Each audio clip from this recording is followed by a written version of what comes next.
आज 8 मार्च को महाशिवरात्रि है। शिव पूजा के समय शिवरात्रि व्रत कथा सुनते हैं। इसमें इस व्रत और शिव महिमा का वर्णन है।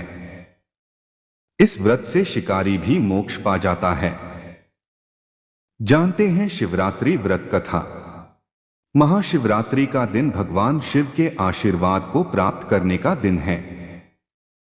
इस साल महाशिवरात्रि 8 मार्च 2024 को है।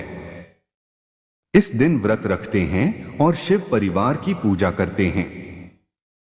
पूजा के दौरान महाशिवरात्रि व्रत कथा को सुनना फलदायी होता है।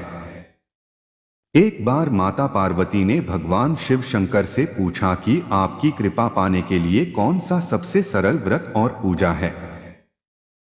तब भगवान भोलेनाथ ने माता पार्वती को शिवरात्रि व्रत की महिमा, व्रत और पूजा विधि बताई।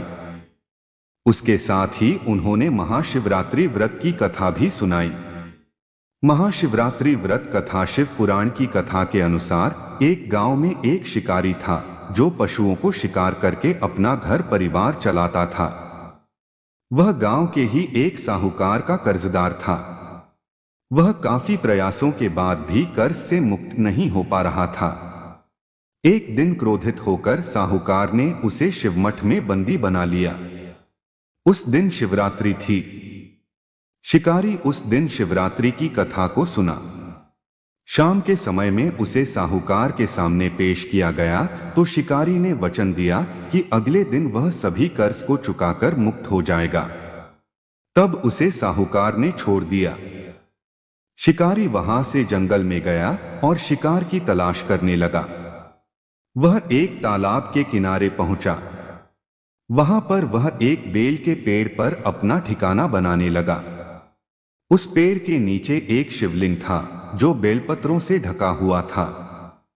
उसे इस बात की जानकारी न थी।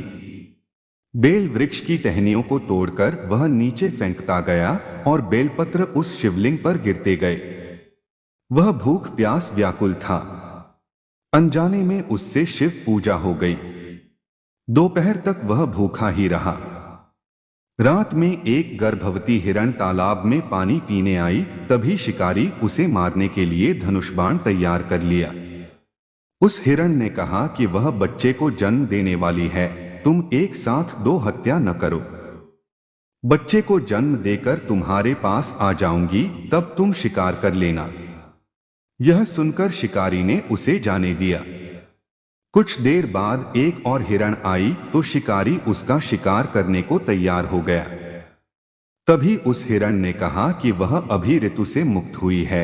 वह अपने पति की तलाश कर रही है क्योंकि वह काम के वशीभूत है। वह जल्द ही पति से मिलने के बाद शिकार के लिए उपस्थित हो जाएगी। शिकारी ने उसे भी छोड़ दिया। देर रात एक हिरण अपने बच्चों के साथ उस तालाब के पास आई। शिकार एक साथ कई शिकार देखकर खुश हो गया। वह शिकार करने के लिए तैयार हो गया।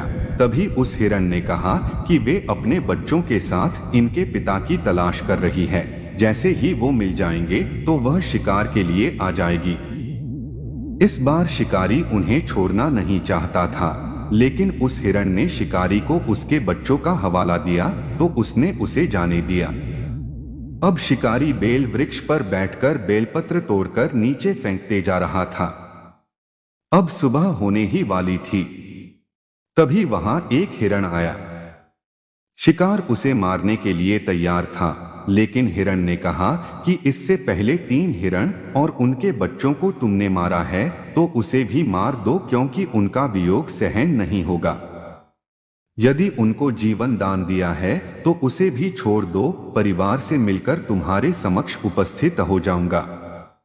रात भर उपवास, रात्रि जागरण और अनजाने में बेलपत्र से शिवलिंग की पूजा के प्रभाव से शिकारी दयालु हो गया था। उसने हिरण को भी जाने दिया। उसके मन में भक्ति की भावना प्रकट हो गई और वह पुराने कर्मों को सोचकर पश्चाताप करने लगा। तभी उसने देखा कि हिरण का पूरा परिवार शिकार के लिए उसके पास आ गया। यह देखकर वह और करुणामय हो गया और रोने लगा। उस शिकारी ने हिरण परिवार को जीवन दान दे दिया और स्वयं हिंसा को छोड़कर दया के मार्ग पर चलने लगा। शिव कृपा से वह शिकारी तथा हिरण का परिवार मोक्ष को प्राप्त हुआ। दोस्तों, यदि आपको यह वीडियो अच्छा लगा होगा तो हमारे इस चैनल को सब्सक्राइब करें और कमेंट करें हर हर महादेव।